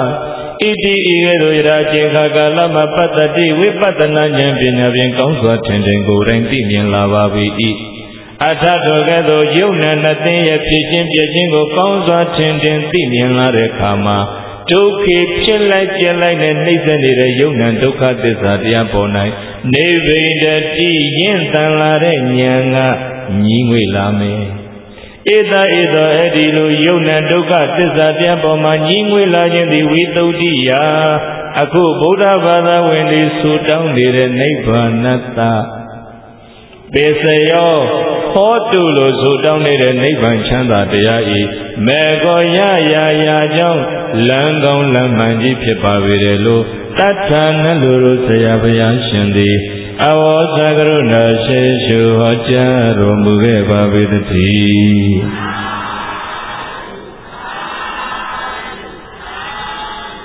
မမြဲတာကိုနားလည်ပါနားလည်ဖို့ဉာဏ်လိုသည်ဘာလို့လဲအဲ့ဒီဉာဏ်ဟာသာဝတိတွေကမရနိုင်ဘူးမရနိုင်ဘူးတကယ်အနိစ္စလက္ခဏာကိုမြင်နိုင်တဲ့ဉာဏ်ဟာပေးတတ်ကြည့်တည်ငြိမ်တဲ့စိတ်တမာတိရှိတဲ့စိတ်ပေါ်မှာတည်ဆောက်ထားတဲ့ဝိပဿနာဉာဏ်နဲ့မှမြင်နိုင်တယ်တဲ့။ကိုင်းအဲ့တော့ပေးတတ်ကြည့်တကယ်နားလည်ဖို့ရဘာအားထုတ်ရမှာဝိပဿနာအားထုတ်ရပါလူငယ်တွေစိုးစိုးစီးစီးဒါကိုသိသိချင်းတယ်။ဦးဇင်းတို့တရားစခန်းမှာခက်ကြမ်းကြမ်းကြီးမလုပ်ပါဘူး။အဲ့လိုစနာယူဝက်ကစားထိုင်တယ်။နာယူဝက်ကို15မိနစ်လောက်ကပြောပေးပေးတာခွေဖွင့်ပြီးတော့နာရင်းနဲ့ထိုင်တယ်။နော်။ပြီးရင်ဈဉ္ညာလေးထားလျှောက်ဈဉ္ညာလျှောက်တဲ့အခါမှာခြေလမ်းလေးတစ်ချက်ချတော့ထိမှုလေးမပေါ်ဘူးလား။ထိတိသတိနှလုံးစိတ်ဝမ်းငြိမ်းချမ်းဤပထမမငြိမ်တဲ့စိတ်တွေးတွေနဲ့ရှုပ်နေတဲ့စိတ်ကလေးကိုပိဿုပ္ပံမှာငြိမ်တော့တမာရီကိုထူတော်ရတယ်အဲ့ဒီအတွေးတွေတိတ်ပြီးပိဿုပ္ပံမှာစိတ်ကလေးငြိမ်သက်လာပြီဆိုရင်အတိတ်အကြောင်းလည်းမရောက်တော့ဝနာကစီလည်းမပြန့်တော့ဘူးဆိုရင်စိတ်ကငြိမ်လာအငြိမ်နေတဲ့တမာရီနဲ့ရှင်တဲ့စိတ်မှာတွဲပြီးဖြစ်လာတဲ့ဉာဏ်ပညာကအတွေးကြည့်ကြည့်ရုပ်ကြည့်ကြည့်နာမ်ကြည့်ကြည့်ထွန်းဖောက်ကြည့်တဲ့အခါတပ္ပေသင်္ခါရအနိစ္စဖြစ်လာပြီးရင်မွေးလာပြီးရင်မမြဲတာကိုအဲ့ဒီကြမှာတကယ်နားလည်ပါငယ်ငယ်ရွယ်နဲ့နားလည်သွားရင်ပြိဿကြည့်လို့ငယ်ငယ်ရွယ်နဲ့အပူမတက်တာဘူးလားအမြင်မှားလို့ပူရသည်အမြင်မှန်ရင်အေးပါမည်ဟုတ်ပြီလားအဲကြောင့်ငယ်ငယ်ကျောင်းသူကျောင်းသားတွေအတွက်ကျောင်းပိတ်ရတယ်မှာဓမ္မသင်တန်းတွေလက်တွေ့ကြကြပို့ချပေးဖို့စိတ်ကူးရည်ရွယ်ချက်တွေရှိတယ်ဓမ္မယုံကြီးကိုင်းလုံအပ်ပေးလိုက်ကြပါဦးအဲတော့ဦးဇင်းစိတ်ကူကတော့အခုလုပ်လို့ရတယ်လို့လုပ်ပြီးတော့ခုံပတ်မိပြီဆိုရင်လုံအပ်ပေးဖွဲ့တယ်နဲ့အဲ့ထက်မှာရေတွေဖိုးမယ်ကြောက်တွေဖိုးမယ်ပြီးရင်ရေလောက်ရေလေးဖြန်းလိုက်ပြီးဆောင်းလိုက်အဲ့ဒီလိုမျိုးအခါမီအောင်တော့ကြိုးစားနေပါတယ်အဲ့ဒါမှအများစုပေါင်းတရားအထုတ်လို့ရမှာအခုတော့ကြောက်ဖူးတဲ့သူတွေသိတဲ့အတိုင်းပဲဆွမ်းစားကြောင်းဆက်ရကလေးကနှစ်ဖွဲ့သုံးဖွဲ့လောက်ထိုင်လိုက်ပြည့်သွားတာကလေးတွေကိုတရားစခန်းဓမ္မသင်တန်းလှုပ်ပေးတင်တာအဲ့နေရာနည်းနည်းခက်တယ်ဒီလိုလူငယ်တွေအတွက်ကိုအရေးကြီးနေပြီလူငယ်တွေကိုစိုးစိုးစီးစီးမိဘတွေလည်းဉာဏ်အမျှော်အမြင်ကြီးကြီးနဲ့ဗုဒ္ဓတရားတော်တွေနဲ့နီးအောင်လမ်းမညွှန်နိုင်ရင်တန်ဃာတော်များဆရာများကလည်းပဲဒီလူငယ်တွေရဲ့အည်ချင်းတွေကိုကောင်းမွန်တဲ့ဘက်ရောက်အောင်လမ်းတဲ့မပေးနိုင်ရင်ဒီရဆိုင်တွေများလာပြီအရက်ဆိုင်တွေပေါ်လာပြီတတိစပက်တရားဆိုတာပဲတစ်ဖိတ်တစ်ခွက်ဘယ်လောက်တော့တစ်ဖိတ်တစ်ခွက်က200ရန်တစ်ပက်ကဘယ်လောက်ဆိုဒီဘုန်းကြီးတော်စတ်စုတယ်လုံးမနေနဲ့ဓမ္မဂတိကဆိုတာစတ်စုရတာပဲဩခင်ဗျားတို့တတိပေးဖို့လူငယ်တွေကအမြင်မှန်ရှိစေခြင်းသည်မိသားစုတွေရက်ွက်တွေမန္တလေးမြို့ကြီးတွေမြမပြည်ကြီးတွေသားကောင်းယရဏသမီးကောင်းယရဏတွေဖြစ်စေခြင်းသည်တရားနဲ့ဒီမှဖြစ်လာမင်းမှားရဲ့လားဒီတရားတွေနဲ့ဝေးလို့တော့ငါဆိုတဲ့အတ္တတွေကထူတဲ့ထူ ငါအတွက်ဆိုရင်ငါဘာမဆိုလုပ်ရဲသည်ဆိုတဲ့စိတ်ရင်းတွေဝင်ကြမည်အဲ့ကြတော့ရာဇဝမှုဒုစရိုက်မှုတွေများရောပေါ့အဲ့ဒီပတ်ဝန်းကျင်ကြီးဆူပွဲရောပေါ့ There's no true peace without practicing the teachings of the Buddha မြတ်ဗုဒ္ဓရဲ့ဒီဝိပဿနာတရားအဆုံးအမတွေကိုလက်တွေ့လိုက်နာကျင့်ကြံခြင်းမရှိပဲစင်မှန်တဲ့ငြိမ်းချမ်းရေးလည်းမရှိနိုင်ပါရှိနိုင်မလားလူစိတ်တွေငြိမ်းချမ်းရင်လူလောကကြီးလည်းငြိမ်းချမ်းတာပါလူစိတ်တွေပူလောင်ရင်လူလောကကြီးလည်းအပူလောကကြီးဖြစ်ပါလိမ့်မည်မှန်ရဲ့လားဘုရားတရားတော်တွေကလောကငြိမ်းချမ်းရေးဆိုတာဒါမမြဲတာကိုနားလဲပါဖြစ်လာပြီးရင်ကြရသည်မွေးလာပြီးရင်တွေ့ဆုံပြီးရင်ခွဲရသည်မှန်ရဲ့လားလူပြိုခြင်းဟာဘယ်မှာဆုံးအိုမင်းခြင်းမှာဆုံးသည်မှန်ရဲ့လားကျမ်းမာခြင်းဟာဘယ်မှာဆုံးရှားနာခြင်းမှာဆုံးလိမ့်မည်အသက်ရှင်ခြင်းဟာဘယ်မှာဆုံးဖရာတော်ဆောင်လို့လွတ်သလား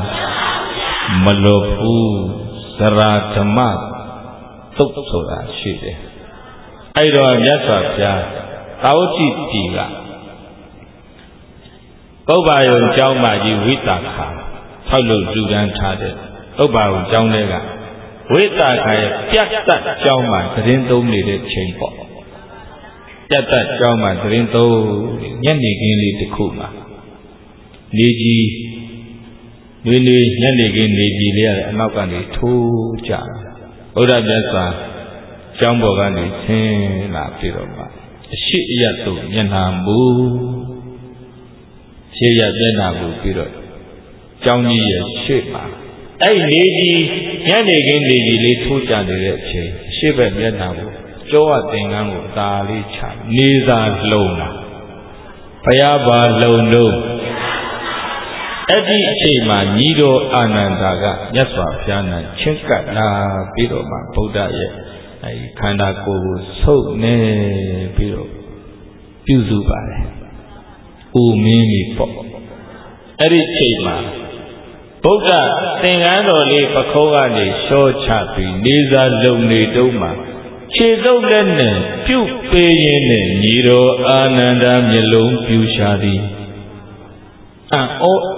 ခြင်းများစွာနဲ့ဘယ်လိုလျှောက်တယ်ဆိုတော့ဗန္ဒီဘုံတော်ကြီးမားတော်မူသောမြတ်စွာဘုရားဣသရိယံအံ့ဩဖို့ကောင်းပါ၏ဘုရားအဘုဒ္ဓမဖြစ်ဘူးမြတ်ထိုးကဲလာပါ၏မြတ်စွာဘုရားဘဂဝါတော်မြတ်စွာဘုရားရှင်ကိုယ်တော်မြတ်ကြီးဤသဝိဝန္နော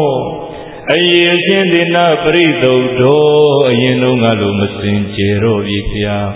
နာပရိယောဓာတော်အရင်တုန်းကလိုမတောက်ပါတော့ပြီမြတ်စွာဘုရားဘုရားရဲ့အရေးတော်တွေညှိုးနေတာဘူးအရင်တော့ကလိုဖြူစင်တောက်ပမှုမရှိတာဘူးအံ့ဩနေတဲ့ညီတော်အာနန္ဒာမတူပါလေနာပရိယောဓာတော်ရင်တုန်းကလိုဖြူစင်တောက်ပမှုမရှိတော့ပြီဖေဟာဣသရိယံအံ့ဩဖို့ကောင်းလိုက်တာဘဂဝါတော်မြတ်စွာဘုရားရှင်ဤတပ္ပန္တိလုံးစုံသောဂတ္တဏိခန္ဓာကိုယ်တော်တွေကလည်းသိထိလာနိရောရဲရဲဖြစ်လာပြီလဲအိုကြီးနဲ့တူလာသည်အိုလာရင်ဘာနဲ့တူတော့တပ္ပန္တိလုံးစုံသောဂတ္တဏိမြတ်စွာဘုရားရှင်ခန္ဓာကိုယ်တို့သည်သိထိလာနိရောရောရဲရဲဖြစ်ကုန်ကြပါပြီဖျားဝလိယဇာတဏိအယေရီတွန်းလိမ့်လာပါပြီဖျားအိုမင်းလာပြီဇရာနှိမ့်သက်သည်လှပတဲ့ဖြူစင်တဲ့ဝင်းဝါတဲ့တင်းတင်းရဲရဲရှိတဲ့ဒီရုပ်ရည်ကိုဇရာကဝမ်းမျိုးသည်ဖျားတော်လွတ်ရဲ့လားဝလိယဇာတဏိအယေရီတွန်းလိမ့်လာပြီဖျားဘဂဝါတော်မြတ်စွာဘုရားရှင်ကိုယ်တော်မြတ်ဤကာယောသခန္ဓာကိုယ်ကလည်းပဲပုရတော်ရှိသူပပရောကိုင်းနေပြီဖျားခန္ဓာကိုယ်ရှိနေ ကိုင်းနေပြီဖေဟာဣန္ဒြိယနာစကုသောတာကာနစိန်ဝကာယစတဲ့ဣန္ဒြေတို့အင်းညထက်တံအရင်တုန်းကနဲ့မတူပဲဖောက်ပြန်ပြောင်းလဲနေတဲ့ဖြစ်တည်ဒိဋ္ဌိထင်ရှားနေပြီဖေဟာဖះဥရာဟုညီတော်အာနန္ဒာအံ့ဩနေတယ်။ဩဖះဆိုရင်ငါတို့လိုဥမာမဟုတ်ဘူးလို့ထင်နေပုံရပါတယ်။မွေးလာရင်သေရမယ်မသေးခင်အိုကြသည်အိုလာရင်နာမှာပဲလဲအိုကြီးမှန်လားပိဋကကြီးလူပြိုခြင်းဟာဘယ်မှာဆုံးမယ်အိုမင်းခြင်းမှာဆုံးလိမ့်မယ်အသက်ရှည်ခြင်းဟာဘယ်မှာဆုံးမယ်ဒီခြင်းမှာဆုံးမယ်တဲ့ဒီဒါတော့ဘယ်သူမှမလွတ်ဘူးပါရလားပိဋကကြီးအိုတာကိုလွတ်ရဲ့လားအေးတီတော့တီကြတာကြီးပေါ့တီပုံတော့မတူဘူးတီပုံတူရဲ့လားတချို့ကပြုံးတည်တယ်တချို့ကမဲ့တည်တယ်တချို့ကဝိပဿနာအထုတ်ထားလို့အာဟုလေးရှိတဲ့သူကတေဂန်ကြီးနှိမ့်ဆက်တဲ့ရုပ်ဖောက်ပြန်နှိမ့်ဆက်တဲ့ယောဂဝေဒနာကိုသူအထုတ်နေကြတရားလေးနဲ့လှုပ်ရှားနေတဲ့စိတ်ကိုတီးပြီးတော့စိတ်ကိုငြိမ်အောင်တမာရိထူတောင်တိဆောက်ပြီးမှအဲ့ဒီရုပ်ဖောက်ပြန်နှိမ့်ဆက်လို့စိတ်မှာခံစားတဲ့ဒုက္ခဝေဒနာဘာဝေဒနာဒုက္ခဝေဒနာဆင်းရဲတဲ့ခံစားမှုကိုဝေရမနောဝခံစားသည်ရှိတော်လည်းပဲဝခံစားတုံခံစားတဲ့ခံစားကြိုက်မှာဒုက္ခဝေဒနာဆင်းရဲတဲ့ခံစားမှုကိုဝေရမိတိခံစားနေဤဟု၍ပါဇာနာတိစိတ်ထဲပြန်ကြည့်သိနေပါဘယ်ထဲပြန်ကြည့်ဝမ်းနေတဲ့စိတ်တွေဖြစ်ရင်သိပါဆင်းရဲတဲ့စိတ်တွေဖြစ်ရင်လည်းသိပါဝမ်းသာတဲ့စိတ်တွေဖြစ်ရင်သိပါပျော်တဲ့စိတ်တွေဖြစ်ရင်လည်းသိပါသိလိုက်ရင်မြဲတာလားမမြဲတာလားသဗ္ဗေသင်္ခါရအနိစ္စဩဖြစ်လာသည်များပြည့်ရတယ်ဖြစ်ပြီးပြည့်လို့မမြဲတာကိုနားလည်းပါဒီကနေ့မှသူကခန္ဓာကိုလည်းမစွဲပဲနဲ့ဖြစ်ပြီးပြည့်သွားနေတာပဲလို့ဉာဏ်နဲ့ရှုမှတ်သိနိုင်တဲ့သူကနေသလားများသလားဒါဖြစ်လို့ဝိပဿနာအထုတ်တဲ့သူကလည်းနေသလားများသလားအောင်မလေးဟိုဆရာတော်နာမည်ကြီးရဲ့သို့သွားလိုက်ကြဒီဆရာတော်နာမည်ကြီးရဲ့သို့သွားလိုက်ကြဆရာတော်တွေကတော့တကယ်ပဲနာမည်ကြီးပါရဲ့တရားကမ္မထမ်းပေးလဲကောင်းပါရဲ့သွားကြတဲ့ကတရားတရားကမပါဘူးသူမြန်ရောင်လို့ရောအမောင်တောင်မှမြောင်မှမသိခဲ့ပါဆရာသခန်းတော့ပြန်ခဲ့တာပဲတောင်မှမြောင်မှကိုသိခဲ့ဒီတရားရီလောက်ထိုင်လို့ဟဲ့လားနာကျင်ကြိုက်ခဲတောင့်တင်းနာလေးကိုကြောက်ပြီးတော့ရေသာဖိုးနေနောက်ကြနိုင်တယ်များကြအောင်သူလုပ်တယ်ထိုင်တယ်တန်ညောဘယ်တော့ခောက်မလဲဝိရိယကလည်းပျော့တော့တတိကလည်းပေါ့တော့ဘယ်လိုလုပ်သမာဓိရှိမလဲသမာဓိမရှိရင်ဉာဏ်မပေါ်နိုင်သမာဓိမရှိရင်ဉာဏ်မပေါ်နိုင်တဲ့ဒါကြောင့်ဦးဇင်းတို့တရားစခန်းတော့ပေါ့တော့ရော့တော့မလုပ်ပါဘူးဝိုင်းထိုင်စကားပြောနေရတာလည်းမရှိဘူးတလားဆိုတလားတရားလုတ်ချင်တဲ့တရားလေးပဲယူခဲ့ဦးဇင်းအခုနှစ်ယောက်နဲ့ပြောသမီးဆောင်လေးတွေ18ဆောင်လောက်တောင်တကားပေါ်သွားပြီအခု10ဆောင်16ဆောင်လောက်တည်ထားပြီအဲ့ဒါလေးတွေချောဖို့ရှိအဲ့ဒါမျိုးသမီးနှစ်ယောက်ထားပါပဲကျောင်းတကားတွေပြောထားတယ်တရားအတွက်ကိုယ်တိုင်လာအထုတ်တဲ့ခါလေအရင်ဘာမှယူလာစရာမလိုတော့ဒီမှာခြေနှောင်တစ်လုံးခြေနှောင်နှလုံးခေါင်းနှလုံးအိတ်ခဲနှစ်ခုစောင်းလေးနှစ်ထပ်ဟုတ်ပြီလားနောက်ဆုံးသွားတိုက်စီသွားတိုက်တယ်ရေချစ်ရေထိုးဘက်ကစားဘာမှမလိုဘူးအဲ့လိုမျိုးတရားစခန်းလုပ်ချင်တာကျုပ်ဖွင့်ရင်ခင်ဗျားတို့ဝင်ကြီးမတောင်းဘူးရှင်းရှင်းပဲဝင်ကြီးလည်းမတောင်းဘူးပေါ့ရောလုပ်ရင်တော့ပြန်ပြီတော့ပဲကြတော့ဟုတ်ပလားတရားအားထုတ်လို့တဲ့တရားနဲ့ကိုယ်ဘဝလေးကိုတလားဆိုတလားဆဲဆိုဆဲရဲ့ငြိမ်းအေးအောင်နေတဲ့နည်းလေးငါသွားသင်ကြည့်မယ်ဒီတရားလေးတစ်ခုလေးယူလာခဲ့ နော်အခါတွင်းတို့တင်းကြံတွင်းတို့ဘာလို့ဆိုတော့များမှာပေါ့အများရင်တော့အေးလေးတွေပါလိုမှာပေါ့တကယ်တလားတရားစကားဆိုဝါတွင်းကာလစမယ်လူဦးရေကန့်သက်ခြင်းနဲ့ပဲလက်ခံနိုင်အောင်မှာပါဒါရလို့လဲဆိုတီထောက်ဆဲကာလဆိုတော့အလုပ်တွေများတကယ်တော့တရားစခန်းကြရဥစဉ်အလုပ်တွေရပ်ထားရင်10ရက်လောက်ဆိုရင်တော့ရပ်လို့ရတယ်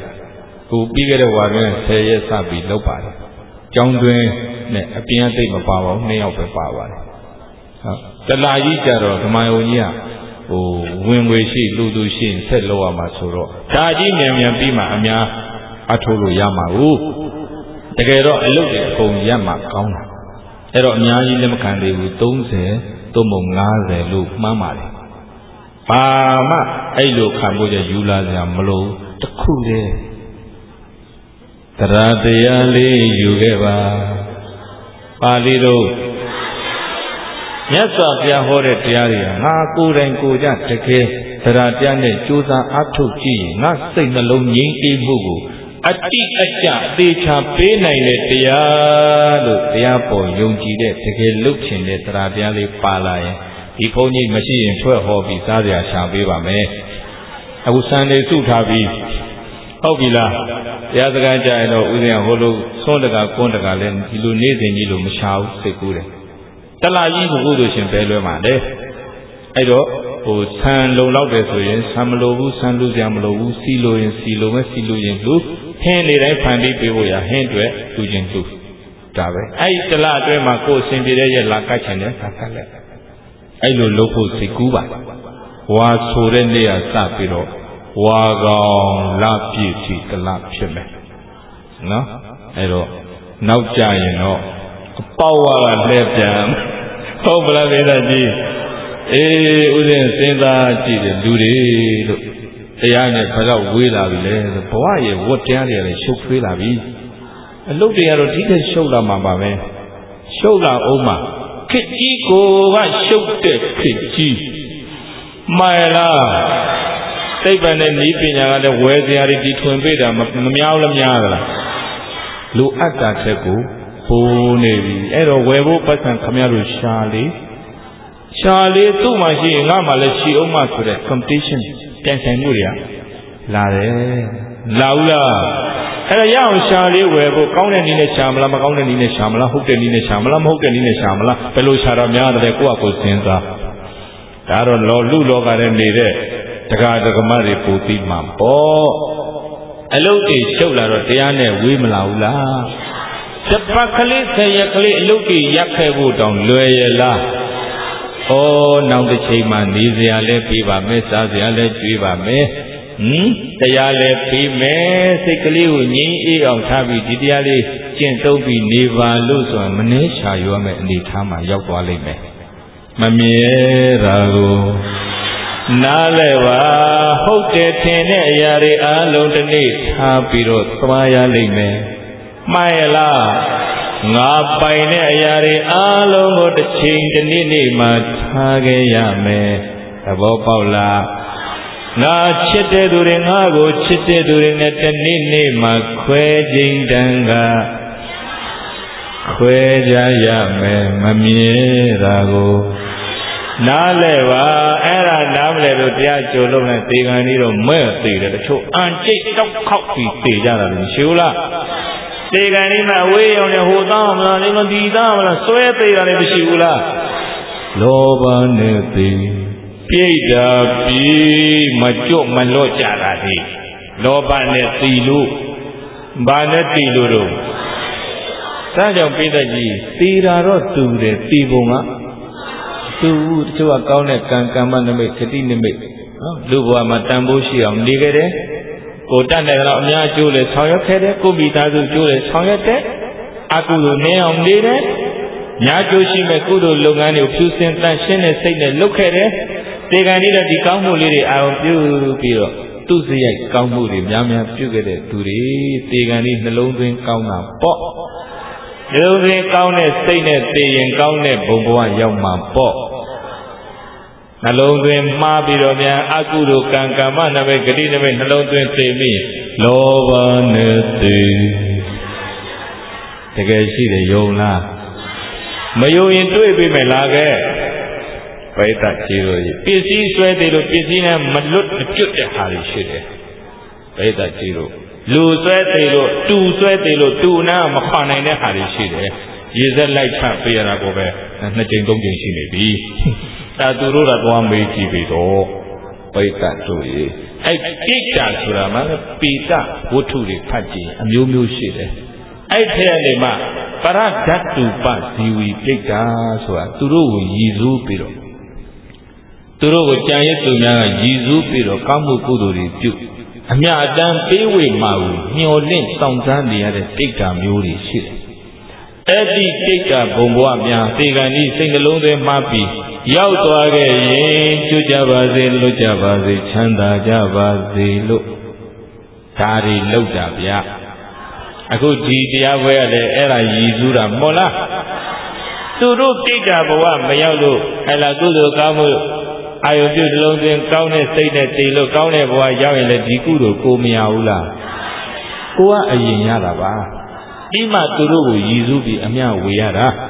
သူတို့ကမျော်လင့်နေလို့တာတုခေါ်နိုင်ရင်ကိုကအဝတ်ထဲလူပြီးအမျှဝေသူတို့မှအဝတ်ထဲရ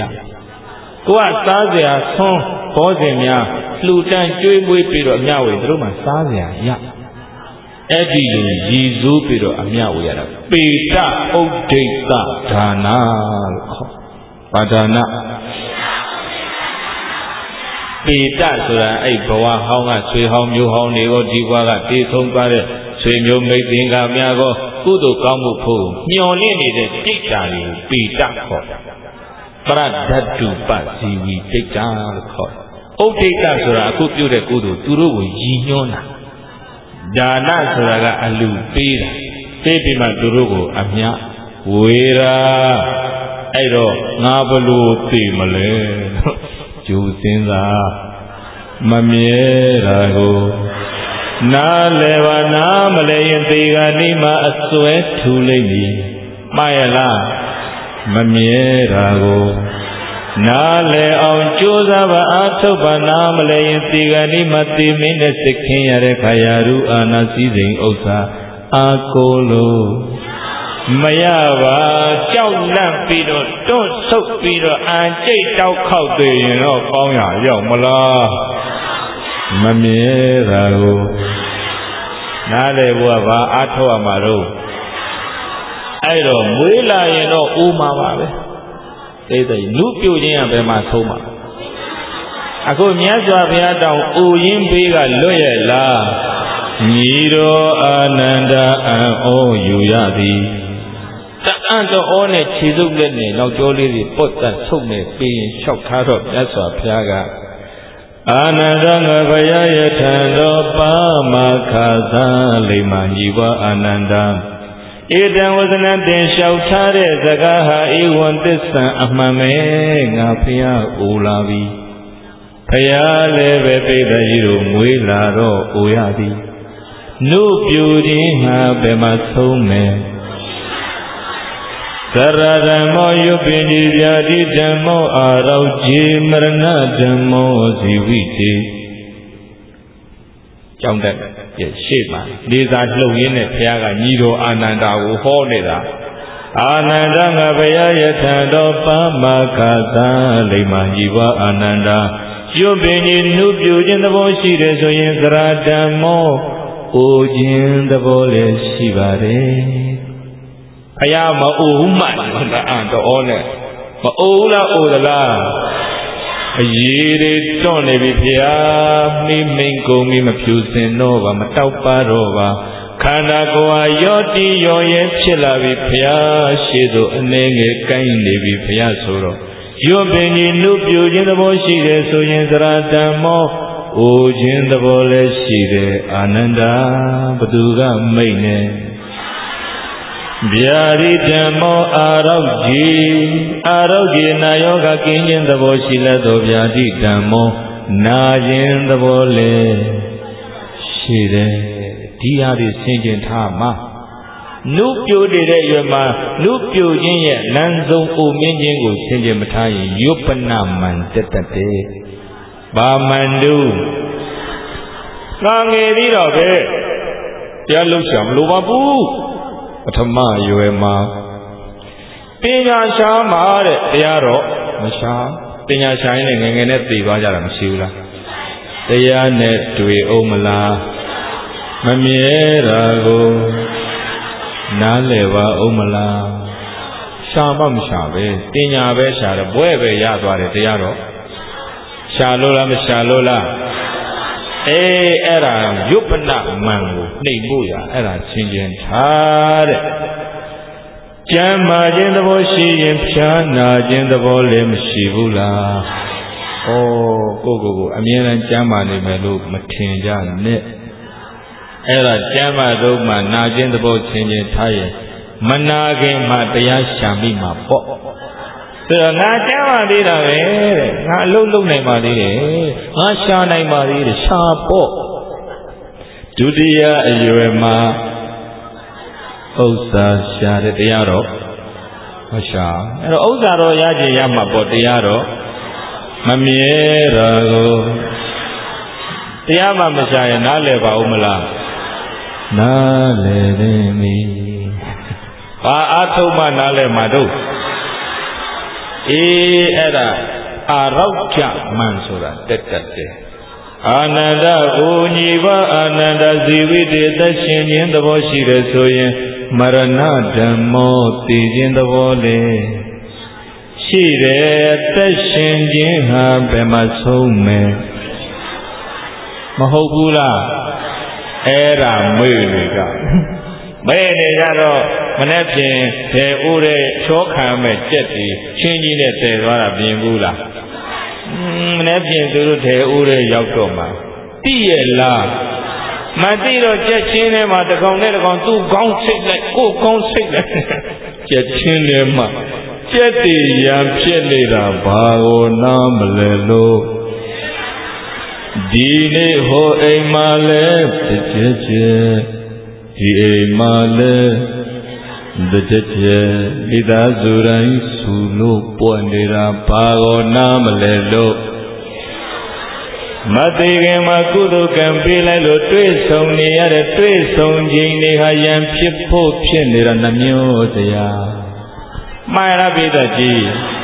မသိခင်လေးတွေ့ကြုံနေရတဲ့အချိန်မှာမေတ္တာတရားနဲ့ဆက်ဆံနိုင်ကြတော့ပါညီကိုချင်းချင်းလည်းမေတ္တာဓာတ်တွေခန်းချောက်လာတာမောင်နှမချင်းချင်းလည်းမုံတရားတွေများလာတာဘာကိုနားမလဲလို့နားလေနေပြီဘုန်းကြီးကဘောပြောတယ်မို့လားညတို့ကဘာတွေတွားနားလေနေမှမသိပဲတရားကိုနားလေရမှာဘာကိုနားလေရမှာလဲမမြဲတာကိုနားလေပါတဲ့ဗျအဲ့ဒါနားလေဖို့မြတ်စွာဘုရားကညီတော်အာနန္ဒာနောက်ကခုတ်ပိုးလေးတွေဆုပ်ပေးနေကြောကုန်းလေးပွတ်တတ်ပြီးပြုစုနေတော့မှဇီဝိတေသက်ရှင်ခြင်းသဘောရှိတယ်ဆိုရင်မရဏဓမ္မောသိခြင်းသဘောလေ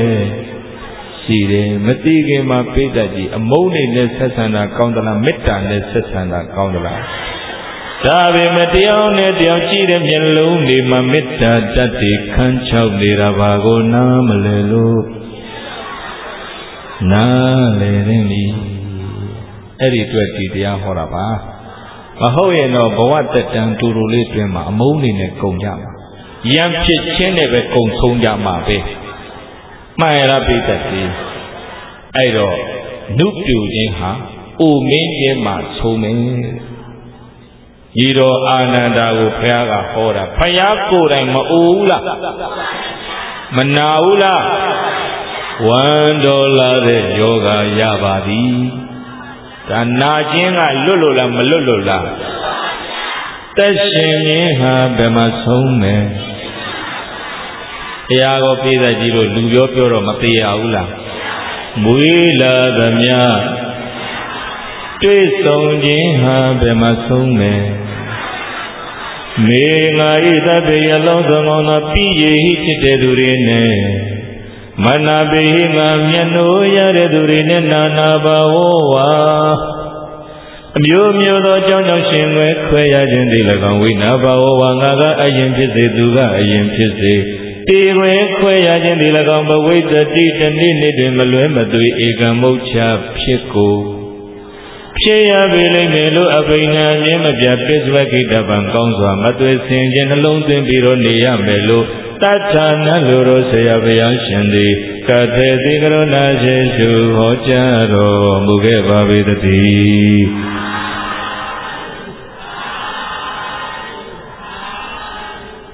အဲ့ဒီလိုခွဲခွာခြင်းဆင်ခြင်ထားရင်မခွဲခင်မှာပိဋကကြီးချစ်ချစ်ခင်ခင်မေတ္တာတရားနဲ့ဆက်ဆံနိုင်ကြရင်မကောင်းဘူးလားကောင်းတော့ကောင်းနေဒါပေမဲ့ဟိုအိမ်မှာလဲဒီအိမ်မှာလဲမိသားစုတိုင်းစုလို့ပွဲကျဲတကြက်ကြက်မိသားစုတွေဖြစ်နေတာဘာကိုနားမလဲလို့နားလေသိပြီအဲ့ဒါနားလေလာပြီဆိုရင်ခင်ဗျားတို့ကျွတ်ဆူတောင်းတဲ့နိဗ္ဗာန်နဲ့လေနီးလာပြီလို့သဘောပေါက်ကြအဲ့ဒီလိုနားလေမှလည်းတယောက်ကျေးဇူးတယောက်ဆက်ရမှန်းသိနေကွယ်လွန်သွားတဲ့သူတွေကိုခုလိုအဲ့ဒါရည်စူးကောင်းမှုပြုတယ်ဆိုတာအဲ့ဒီရှင်တန်စင်တို့ကရှိခဲ့တဲ့ကျေးဇူးတွေကိုအောက်မေ့ပြုတာမှားလားပိဋကကြီးအဲ့ဒီကုသိုလ်တရားတွေကတော့နိဗ္ဗာန်ရောက်စီထိကောင်းမွန်စွာအကျိုးပေးပါလိမ့်မယ်မမြဲတာကိုတပ္ပေလုံးစုံသောသင်္ခါရယုတ်နံဓမ္မသင်္ခါရတရားတို့သည်အနိစ္စဝတ္တဩမမြဲကြလေကုန်သောတကားဣတိဣရသောရာချင်းခါကာလမှာပညာယဝိပဿနာဉာဏ်ပညာဖြင့်ပတ္တိကောင်းစွာထင်တင်သိမြင်၍လာပါပေ၏အထထောကဲ့သို့ဝိပဿနာတရားအားထုတ်ပြီးတော့တည်ငြိမ်တဲ့စိတ်ဓာတ်အပေါ်မှာဤဆောက်ထားတဲ့ဝိပဿနာဉာဏ်ပညာဖြင့်ယုတ်တရားနံတရားတွေခဏမစဲဖြစ်ပြပြောင်းလဲသွားနေတာကိုကောင်းစွာထင်တင်သိမြင်လာတဲ့အခါမှာဒုက္ခဖြစ်လိုက်ပြလိုက်နဲ့နှိမ့်ဆက်နေတဲ့ယုံနံဒုက္ခသစ္စာတရားပေါ်မှာနိဗ္ဗိဒတိဉာဏ်ကညီငွေလာမယ်။ဘာကညီငွေလာဧတံဧသောအဒီလိုယုတ်တရားနံတရားဒုက္ခသစ္စာတရားပေါ်မှာဉာဏ်ဖြင့်ညီငွေလာခြင်းသည်ဝိသုဒ္ဓိယဗုဒ္ဓဘာသာဝင်တွေအလုံးစုတောင်းနေတဲ့ကိလေသာစင်ကြယ်ရာနိဗ္ဗာန်ချမ်းသာဤမေကောရာကြောင်းရောက်ကြောင်းလမ်းကောင်းလမ်းမှန်ကြီးဖြစ်ပါပေတယ်လို့တထာနလူရောဆရာဘုရားရှင်ကိုရောမြတ်ကြီးသည်ကထေတိရွှေနှုတ်တော်လေးဖွင့်၍ကျူးရင်ဟောကြားတော်မူခဲ့ပါပေတည်း